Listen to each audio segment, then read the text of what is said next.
Kigambibwa nti abavubuka bano balumbye ku ssaawa nga 9 ogw'ekiro nga babagidde ebiso okwabadde amajambiya, ennyondo, ebidomola by'amafuta n'ebirala ebyalowoozeddwa oba olyawo kubanga ebyayokyezza ekkanisa eno.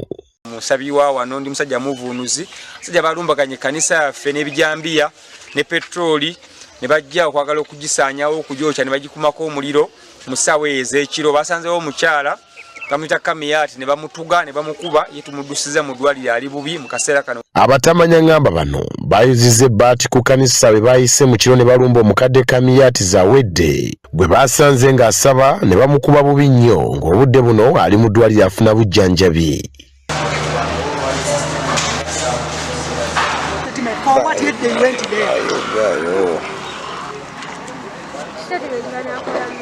Omukadde zawedde mu kwogerako n'omusasi waffe atutegeezezza nga bwe yeekanze abasajja abamutuuseeko ne bamukuba ebikonde wabula bwe yagezezzaako okwerwanako ne bamuleetako ebisago.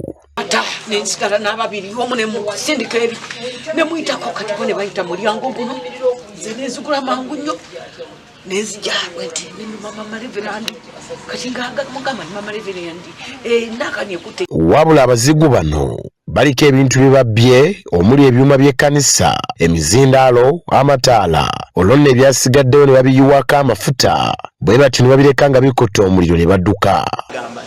Abamu abalabye nga bagenda ku sisitimu y'ebyuma biri abalala ne batandika omukwata okumeggana naye nga bwe mulamu balwanagana kati era ne mu bimu ku bye babadde batwala basudde wayo eyo. Kati abamu ku bagoberezi mu kkanisa eno baliko bwe balumiriza okubanga oba olyawo balina kye bamanyi ku bulumbaganyi buno era nga bagamba nti Kanaluzaala yandibanga avudde ku ttaka ekkanisa webadde ebeera oluvannyuma lw'okugugulana okubaddewo wakati w'abakulembeze b'ekkanisa ne famire y'omugenzi abaguze ettaka lye bagamba nti baali baguza mu bukyamu.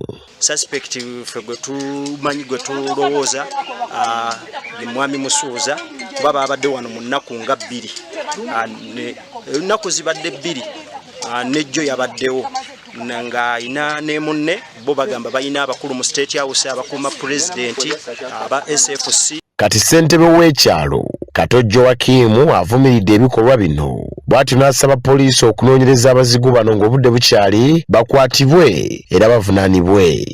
Nti atwaliddwa mu ddwaliro katusabe Mukama Katonda abeerenga ddengu naye nga leero si tuvumirira ekikolwa kino. Omusumba wa Nume George nga yabadde asumba ekkanisa eno ategeezezza ng'ettaka eryogerwako bwali mazeeko emyaka 12 era nga yaligula ku Reverend Kimera naye yeewunyizza walaba ba famire nga bavayo okumulwanyisa wabula n'ategeeza nga ye bwe yeekutte Katonda.